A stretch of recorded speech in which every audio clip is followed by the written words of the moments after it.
Okay, this video is to show you the last type of factoring that we did not discuss when we were reviewing last class.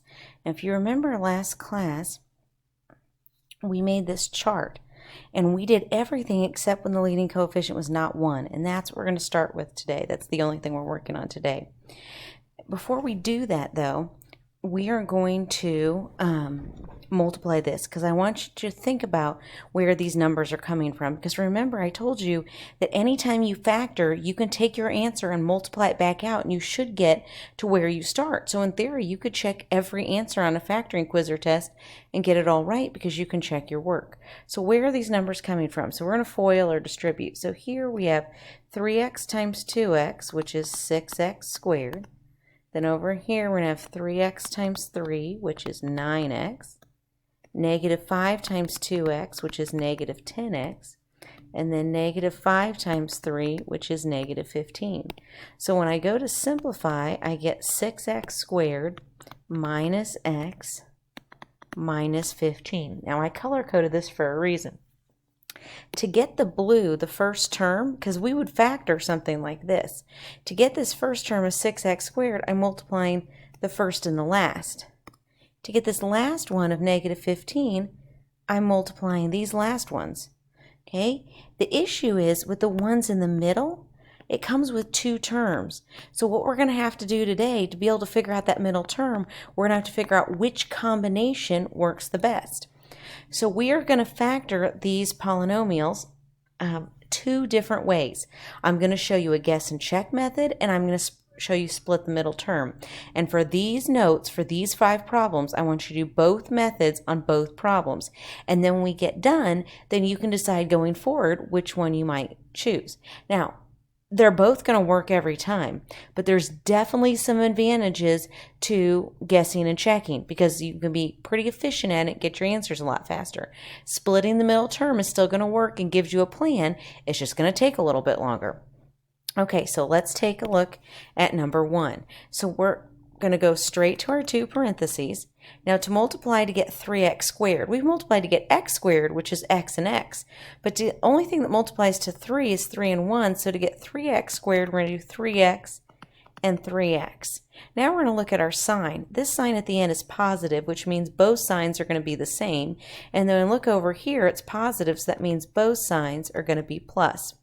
Now I'm going to fill it in. So what numbers multiply to 5? Well, the only thing that multiplies to 5 would be 5 and 1. So we know that 3 and 3 is going to give us a 3x squared, and the 5 and the 1 will give us a 5. So that part's right.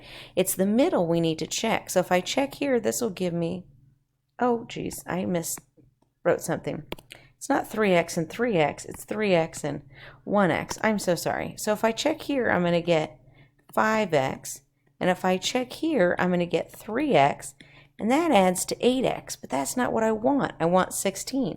So let's try again. We know 3x and x must be right, and we know the 5 and the 1 must be right. It just must be in the wrong order.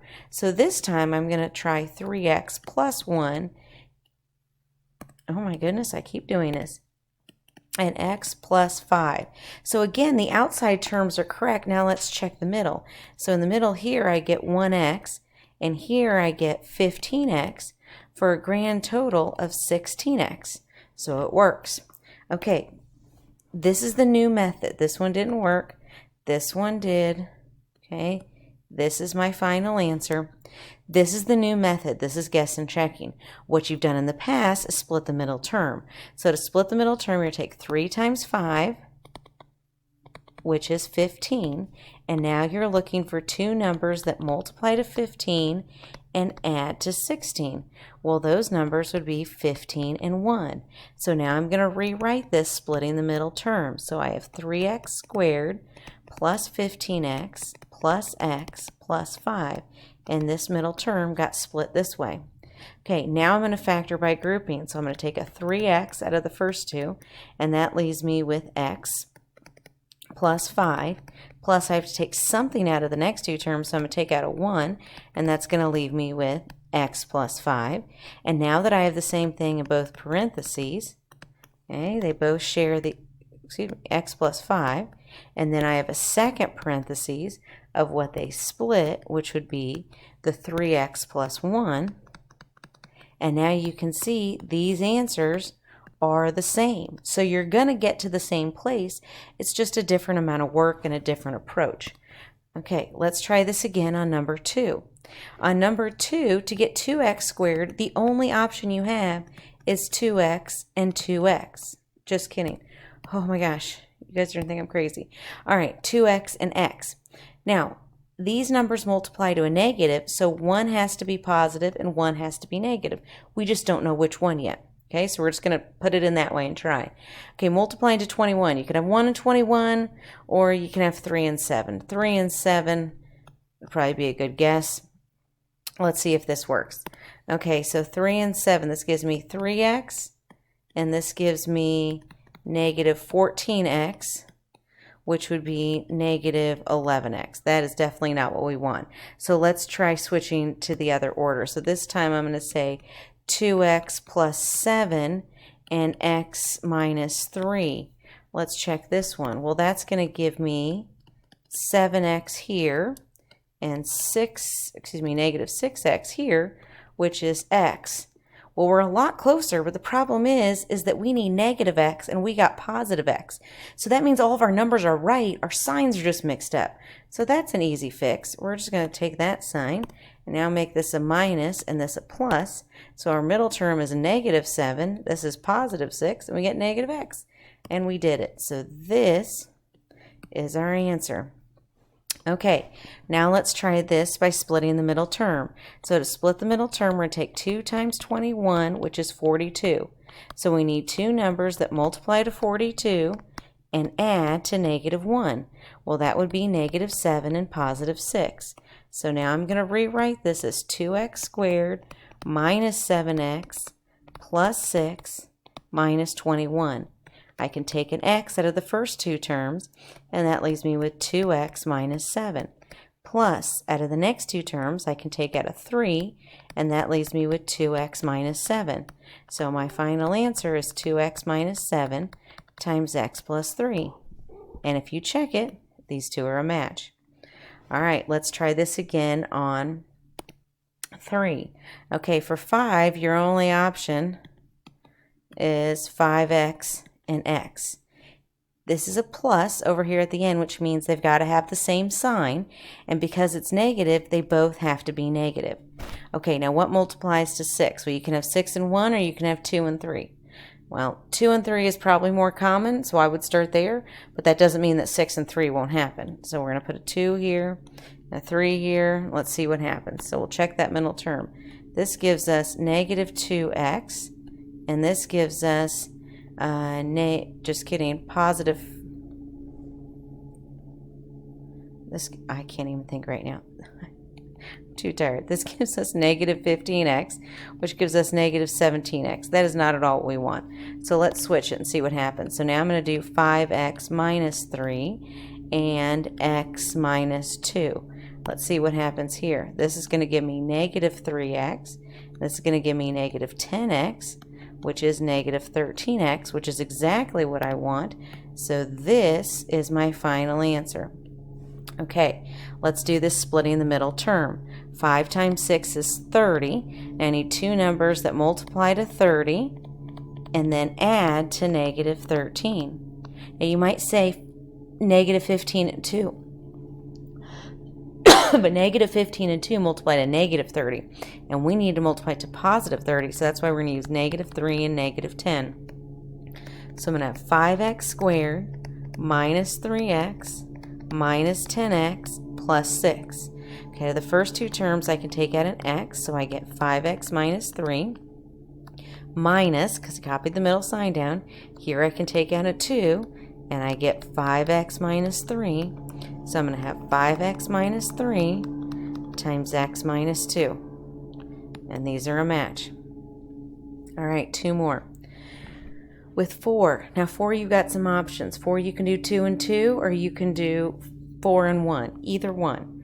Now, as you do more of these, there's some that just come up more, and 2 and 2 is going to be more common than 4 and 1. It's kind of like when you're playing Wheel of Fortune and they don't guess X, Y, and Z to begin with. They guess R, S, T, and N, that more common letters. That doesn't mean that X, Y, and Z are not in words. That just means they're not as common. So 2 and 2 is a more common combination. So I'm going to have 2X and I'm going to have 2X.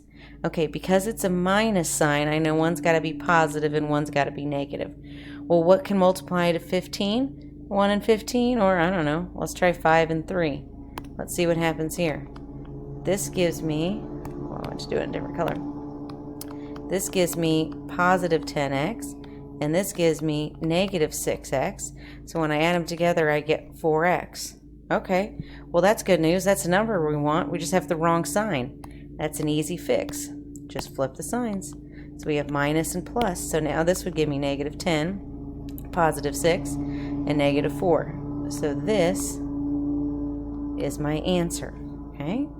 So it's not that Guess and Check has zero work, but as you practice these and get good at them, some of this work here you can do in your head and you don't need to write as much stuff down, and you can just get to your answer without having to do all the steps of splitting the middle term. But you can still do that. 4 times negative 15 is negative 60. Two numbers that multiply to negative 60 and add to negative 4 would be negative 10 and positive 6. So I'm going to have 4x squared plus 10x, just kidding, minus 10x plus 6x minus 15. Okay, so I can take 2x out of the first one, which gives me 2x minus 5, plus over here I can take out a 3 and I get 2x minus 5. So I'm going to have 2x minus 5 times 2x plus 3, and this is a match. Okay, very last one. On this one, 6. Again, you can do 2 and 3 or 6 and 1. 2 and 3 is just a little bit more common, so I'm going to start with that. 2x and 2x. Because it's a minus, one has to be plus and one has to be minus. Because they're both 2's, it doesn't really matter which one. Oh, this is not 2 and 2. This is 2 and 3. Woo!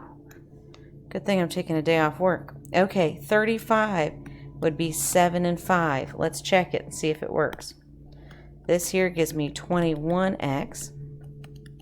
This gives me negative 10x. That is not 1. That's no good. So flip it. So I'm going to have 2x plus 5 and 3x minus 7. So when I do this, this gives me 15x, and this gives me negative 14x, which gives me positive x, which is what I wanted. Now, if you had did this one, your signs are mixed up and you got a negative, all you have to do is switch the signs. All right, now let's split the middle term. We did this one pretty quickly. Took less than 30 seconds. Watch what happens over here. 6 times negative 35 is negative 210. We got a huge number, and factors of 210 don't come naturally to you.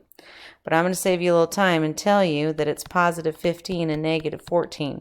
So when I rewrite it, I'm going to have 6x squared plus 15x minus 14x minus 35. So here I'm going to factor out 3x, and I get 2x plus 5. Over here, I'm going to factor out a negative 7. So when I take out a negative, it changes the sign. So I have positive 2x plus 5. So my final answer is going to be 2x plus 5 times 3x minus 7. And you can see again, they're a match. So challenge yourself. See if you could do it a different way. I bet you probably could. You don't have to, but maybe you could.